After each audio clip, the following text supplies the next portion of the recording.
Hello everyone, this is CA Prajakta Munde. Hope आप सब लोगों की प्रिपरेशंस बहुत अच्छे से चल रही हैं for the upcoming May 25 examinations. As in the past, I have released various lectures on revisionary topics, on the amendments that have been brought in by the budget 2024, and I have also released the revision test paper that the institute has released for the May 25 examinations. Now, in this video, I am discussing the judicial update that has been released by the Institute for the CA final examinations. छोटा सा judicial update है, hardly 3 case laws दिए हैं सिर्फ. So let us discuss one by one, and काफी अच्छे interesting case laws हैं. So the first one is bank of Rajasthan limited versus CIT 2024 का जजमेंट है, रिसेंट जजमेंट है, which is a supreme court judgment. Whether the interest paid by the banks for broken period on purchase of securities can be claimed as an revenue expenditure. So क्या बोला जा रहा है, पहले तो case समझते हैं. The assessee, which is a scheduled bank, involves in purchase and sale of government securities. It classified these securities as stock in trade and consistently followed the method of setting off and netting the amount of interest paid by it on the purchase of securities. That is interest for the broken period against the interest recovered by it on the sale of securities and offered the net interest income to tax. मैं बताती हूँ आपको broken period क्या होता है. This method was accepted earlier. However, Commissioner of Income Tax exercised 263 revisional proceedings. So we all very well are aware 263 revisional proceedings क्या होती है. तो अगर सीआईटी को लगता है कि एओ ने गलत ऑर्डर पास किया है तो CIT can invoke the revisionary proceedings under 263, holding that the broken interest forms part of the cost of acquisition and should not be allowed as a revenue deduction. Now, what is broken period interest? So see, basically क्या होता है, suppose ना banks को regularly अपना SLR वगैरह maintain करना होता है, तो वो लोग सिक्योरिटी परचेज सेल करते रहते हैं, और ये जो सिक्योरिटीज थी उसके लिए उसने as a part of stock in trade रखा था, है ना. तो अब सपोज क्या हुआ कि जो भी सिक्योरिटी आप खरीद रहे हो उसका इंटरेस्ट पेमेंट का due date is Jan and July. ठीक है, तो फर्स्ट आपको इंस्टॉलमेंट मिलती है 1 जैन से लेके जून तक की, और जुलाई से लेके दिसंबर, ऐसे दो टू हाफ ईयरली इंटरेस्ट पे करती है जो भी कंपनी है, जहां की भी सिक्योरिटीज है वो ऑर्गेनाइजेशन. ना बैंक ने सपोज वो जो असेट है, वो जो सिक्योरिटी वो खरीदी मई में, तो ये जो ब्रोकन पीरियड का इंटरेस्ट होता है, ब्रोकन पीरियड का इंटरेस्ट मतलब डेट के बीच वाला इंटरेस्ट, मतलब जो ड्यू डेट से हम लोगों को एक्स्ट्रा इंटरेस्ट एक तरीके से सामने वाले को पे करना पड़ता है. So when the bank purchases a security on a date which falls between the dates on which the interest is payable on the security, the purchaser bank, in addition to the price of the security, has to pay an amount of interest for the period from the last interest till the date of purchase. क्यों? क्योंकि अब जैसे इस period में अब क्या होगा, देखो ये आप लोगों ने अकाउंटिंग में भी पढ़ा हुआ है, जो हम लोग कम इंटरेस्ट एक्स इंटरेस्ट वगैरह पढ़ते थे, कॉन्सेप्चुअली वही है. सो सपोज अब जो भी ऑर्गेनाइजेशन है वो इंटरेस्ट तो जुलाई में पे करेगा. मैंने मई में खरीद लिया तो जुलाई में मुझे इंटरेस्ट मिलेगा, पर मुझे तो पूरे 6 महीने का इंटरेस्ट मिलेगा. और ये जनवरी से लेके मई तक जिस भी व्यक्ति ने वो होल्ड करके रखा था, वो उन 2-3 महीने का इंटरेस्ट मुझसे मांगेगा. This is that broken period interest. जनवरी, फरवरी, मार्च, अप्रैल, 4 मंथ्स का इंटरेस्ट मुझे उसको परचेज प्राइस के साथ पे करना पड़ेगा, which obviously I will get back when once I receive the interest in July. So what the bank was doing कि ये जो ब्रोकन पीरियड का इंटरेस्ट है इसको भी अपना रेवेन्यू एक्सपेंडिचर मान रही थी, और आगे चल करके जब भी वो असेट सेल करेगी तो सेम चीज उल्टा भी हो रहा होगा. मतलब सपोज सामने वाला बीच में खरीद रहा है तो आप उससे रिकवर कर रहे होगे उतने 2-3 महीने का इंटरेस्ट, तो वो नेट ऑफ करके नेट इंटरेस्ट ही इनकम ऑफर कर रही थी. ठीक है, 263 रिविजनरी पावर एक्सरसाइज करके सीआईटी ने बोला कि भैया ये 4 महीने का एक्सपेंस तो कॉस्ट ऑफ एक्विजिशन में ऐड होगा, ये रेवेन्यू एक्सपेंडिचर नहीं है, ये कैपिटल एक्सपेंस मान के तुम्हारा कैपिटल गेन जब तुम कैलकुलेट करोगे तब तुम उसको रखो, मतलब सेल प्राइस परचेज प्राइस के हिसाब से तब रखो, ये revenue expenditure interest to interest net off नहीं होगा. Now what was the analysis done? The apex court noted that the banks are required to purchase securities to maintain the SLR. और जो भी बैंक सिक्योरिटीज होल्ड करती है as per RBI वो 3 categories में है. हेल्ड टू मैच्योरिटी, मतलब long term तक रखोगे, मैच्योरिटी तक रखोगे, available for sale, and held for trading. as far as AFS and HFT are concerned, these are considered as stock in trade, क्योंकि वो कभी भी सेल करके तुरंत उसको रियलाइज कर सकती है ताकि उनका वो SLR वगैरह मेंटेन कर सके. Therefore, in these two categories, the benefit of deduction for broken period will be available. ये आपका maturity तक होल्ड करने का कभी इंटेंशन ही नहीं था, तो इसीलिए इसके ऊपर आपको डिडक्शन अलाउड रहेगा. हाउएवर जो हेल्ड टू मेच्योरिटी होते हैं वो मोस्टली लॉन्ग टर्म के लिए इन्वेस्ट करती है बैंक, तो वहां पर अगर कोई ऐसा ब्रोकन पीरियड का कॉन्सेप्ट है, ब्रोकन पीरियड का इंटरेस्ट अगर आपने HTM सिक्योरिटीज पे किया है, तो उसका हम आपको रेवेन्यू बोल के डिडक्शन नहीं देंगे. सो द पॉइंट इज कि अगर आपके पास वो स्टॉक इन ट्रेड का पार्ट है, तो इस गिवन केस में स्टॉक इन ट्रेड का पार्ट था, then it has to be allowed as a revenue expenditure and it will not be considered as a capital expenditure. Simple logic है. जो भी असेट है जिसके ऊपर आपको ब्रोकन इंटरेस्ट पे कर रहे हो, अगर वो शॉर्ट टर्म के लिए आपने तुरंत सेल करने के लिए खरीदा हुआ है, जैसे कि आपका अवेलेबल फॉर सेल कैटेगरी है या फिर आपका HFT हेल्प फॉर ट्रेडिंग वाला कैटेगरी है, तो उसका आपको as a revenue expenditure reduction मिलेगा.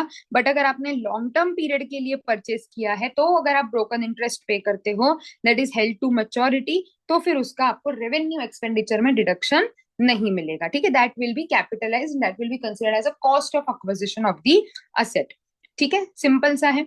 चलो अगला भी सुप्रीम कोर्ट डिसीजन है. क्या दिया है? PCIT वर्सेस अदाद्यन technologies for 2024, okay, whether expenses incurred by the assessee towards development of software for advertisement which due to technological development had to be abandoned can be claimed as revenue expenditure. ऐसे पुराने भी काफी case laws हैं कि suppose आपने कोई project initiate किया, उस पर खर्चा किया, बट फिजिबिलिटी स्टडीज के बाद पता चला कि नहीं है, अब नहीं कर सकते, या गवर्नमेंट ने कुछ लॉस चेंज कर दिए, तो आपने एक्सपेंडिचर कर दिया बट अब वो प्रोजेक्ट आपको अबेंडन करना पड़ रहा है.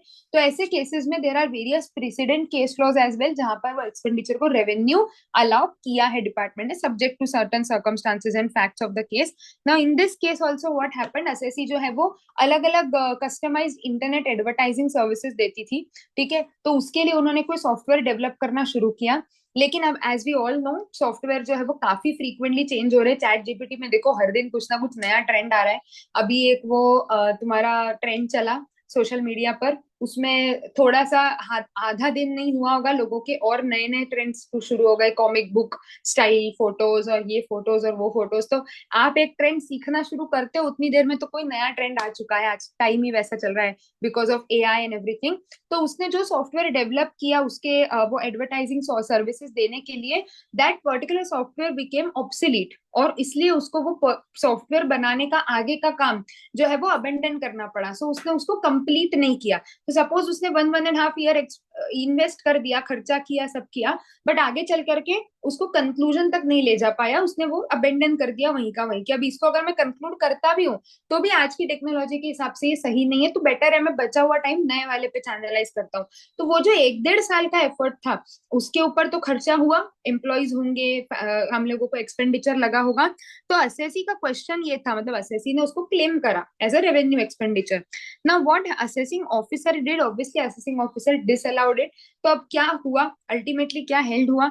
High court held that since the product has been abandoned, the assessee shall not get any enduring benefit. अभी कैपिटलाइज करके क्या करोगे? कैपिटलाइज आप किस चीज को करते हो जो आगे चल के आपको बेनिफिट देगा, आप उसको धीरे धीरे करके राइट ऑफ करते हो, है ना. मैं मशीन को कैपिटलाइज क्यों करती हूँ मेरी बुक्स में? क्योंकि वो मशीन आज नहीं है, वो मुझे आगे 4 साल और बेनिफिट देने वाली है, प्रोडक्शन में हेल्प करने वाली है, तो मैं उसको 5 साल में डेप्रिशिएट करती हूँ. लेकिन यहाँ पर असेसी ने जो भी एक्सपेंडिचर किया पिछले 1.5 साल 2 साल में, अब वो कोई मतलब का ही नहीं है, आगे आपको कभी भी कोई बेनिफिट नहीं देने वाला है. तो हाई कोर्ट ने बोला कि इसको तो रेवेन्यू ही माना जाएगा. एंड रेवेन्यू ने, मतलब डिपार्टमेंट ने SLP फाइल करा, स्पेशल पिटिशन फाइल किया against high court in the supreme court, but that got dismissed. तो सुप्रीम कोर्ट ने वो जो है वो रेवेन्यू का जो पिटिशन है वो डिसमिस कर दिया कि नहीं, ये तो पर्टिकुलर कोई केस नहीं बनता relevant. So basically the stand of the high court sustains that this will be allowed as a revenue expenditure, है ना. चलो लास्ट वन, जॉनसन मैथी public limited company versus CIT international taxation. Whether the amount received as guarantee fees by a foreign company from its Indian subsidiaries would be covered within the definition of interest. The assessee was a tax resident of UK. ठीक है जी, UK के resident थे ये. and engaged in manufacturing specialty chemicals. It entered into global corporate guarantee for the purposes of securing loans taken by its Indian subsidiaries from foreign banks. तो इसने Indian subsidiary है, ये India है, India ने foreign bank से कोई loan लिया, ठीक है, फॉरेन बैंक से लोन लिया, यूके कंपनी ने इंडियन सब्सिडरी के लिए इन बैंक्स को गारंटी दी कि ठीक है, अगर मेरी सब्सिडरी ने पे नहीं किया तो मैं इस लोन को चुका दूंगा, ठीक है, और बदले में इसने इंडियन सब्सिडरी से गारंटी फीस चार्ज करा। तो सपोज 10 लाख यूएसडी का लोन है, मान लो $10 लाख का लोन है, तो इसने लेट से 1%, 2%, कुछ भी जो भी उसका रेशो होगा, $1 लाख का गारंटी फीस चार्ज किया कि कल को तुमने अगर डिफॉल्ट किया तो मुझे पे करना पड़ेगा, तो मुझे गारंटी का फीस चाहिए। Now question is this guarantee fees considered as interest either as per the act or as per the treaty, whatever the case may be, and whether it is liable to tax as interest, ठीक है। तो analysis इसमें सिर्फ इस चीज पे है कि वो गारंटी कमीशन को इंटरेस्ट माना जाएगा कि नहीं। तो पहले तो हमने इंटरेस्ट की डेफिनेशन देखी कहां पर, हमारी एक्ट में 228A बोलता है interest payable in any manner in respect of any monies borrowed और debt incurred including deposit, claim or other similar right or obligation, and includes any service fees or other charge in respect of the monies borrowed or debt incurred on in respect of any credit facility which has not been utilized। मतलब हमारा LCs वगैरह भी जो होती है, तो अगर उसके लिए आपने कोई पेमेंट किया है, so any credit facility which is not been utilise, तो भी, but again there has to be a debt, है ना। तो दो लोग जो आपस में एक दूसरे को पेमेंट कर रहे हैं which is for an underlying debt or a borrowing, and if it falls under these categories, then whatever payment is done for that will be considered as an interest, ठीक है। ये इंटरेस्ट की definition है as per act, ठीक है। Now the definition is exhaustive, specifically inclusive नहीं है ना। चलो, एज पर ट्रीटी क्या बोला है, income from debt claims of every kind whether और not secured by a mortgage, secured हो नहीं हो उससे फर्क नहीं पड़ेगा, या फिर वेदर और not carrying a right to participate in the profits, income from government securities and income from bonds, including premium prices attaching to such securities bonds, but subject to the provisions of paragraph 9, and shall not include any item which is treated as distribution under the dividend। तो अगर उसको dividend में include करा जा रहा है तो फिर उस पर इंटरेस्ट आर्टिकल नहीं लगेगा। बाकी डेफिनेशन मेजरली कैसी है वैसी ही है कि डेट क्लेम से रिलेटेड अगर कोई भी इनकम है, whether it is a secured debt, unsecured debt, वो डेट का आगे चल के आपको कुछ उसमें right to participate in profit मिलने वाला है नहीं मिलने वाला है, फर्क नहीं पड़ेगा। If it is relation to a debt it will be considered as an interest. तो अभी एनालिसिस ये करना था कि ये जो डेफिनेशन है इंटरेस्ट की, उसमें गारंटी फीस को कवर कर सकते हैं कि नहीं। क्या गारंटी फीस हमने किसी लोन के लिए पे करी है, या ये बोला जा सकता है that it is akin to loan, वो हमको ध्यान देना है। High court concur with the views of the tribunal that interest जो कि डिफाइन किया गया है has to be understood contextually, आपको डिटेल में समझना पड़ेगा। they extend, the scopes are wide है ना, quite wide, any debt of kind, similar kind, ऐसा करके उन्होंने काफी extend किया हुआ है। however payment or repayment pursuant to any loan will be qualified as interest, necessarily have to within the context of loan and shall relate to the parties to the privity of contract। in this context only the expression claims of any kind, service fees or other charges have to be understood। the interest does not take into its fold any payment made to stranger to the privity of loan। now loan किसने लिया है, UK bank और Indian subsidiary ने loan लिया है, इनके privity of contract में UK subsidiary को कोई हाथ नहीं बनता, है ना। इन दोनों के आपस में जो प्रिविटी ऑफ कॉन्ट्रैक्ट हुआ है, this is a third party जिसको आपने वो गारंटी कमीशन पे किया है। undoubtedly assessee is a stranger to the privity of loan transactions। as such, in our opinion, the expression of debt claims of any kind or the service fees or other charge in respect of monies borrowed or debt incurred does not stand extended to the payment of guarantee commission. तो ultimately loan नहीं है यहाँ पर, ये contract of loan से independent transaction है, तो guarantee commission is not considered as interest, is defined to mean amounts payable in respect of any monies borrowed or debt incurred। यहाँ पर the debt which could be said to have incurred was clearly not one owed to the Indian subsidiaries. Indian subsidiary और UK company के बीच में कोई date नहीं है. हाँ, there is a debt that may fall.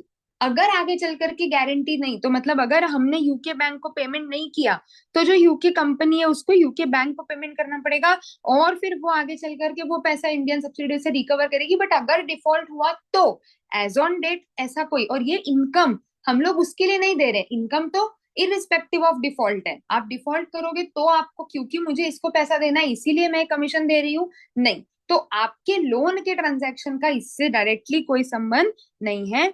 Accordingly High Court held that the guarantee fee could neither fall within the ambit of section Article 12 interest और 228A of the act. सो कहीं पे भी इंटरेस्ट की definition में इसको include नहीं किया जाएगा. ठीक है. सो बेसिकली ऐसे केस में गारंटी कमीशन पे टैक्सेबिलिटी फॉरेन कंपनी के हाथ में नहीं रहेगी. But again there are in some cases, such cases there may be alternate judicial precedents as well. तो अगर प्रैक्टिकली आप ऐसा कोई केस हैंडल कर रहे हो, it is very very important to research properly and see if आपके case में वो फैक्ट्स बराबरी से बैठ रहे हैं क्या, ताकि आप उस चीज को नॉन टैक्सेबल या basically not considered in the definition of interest बोल के बाहर कर सको. ठीक है. So these are the cases that have been given for the upcoming May examinations. Read through it once. If you have any issues, any doubt, feel free to connect, feel free to discuss, and all the very best for your upcoming examinations.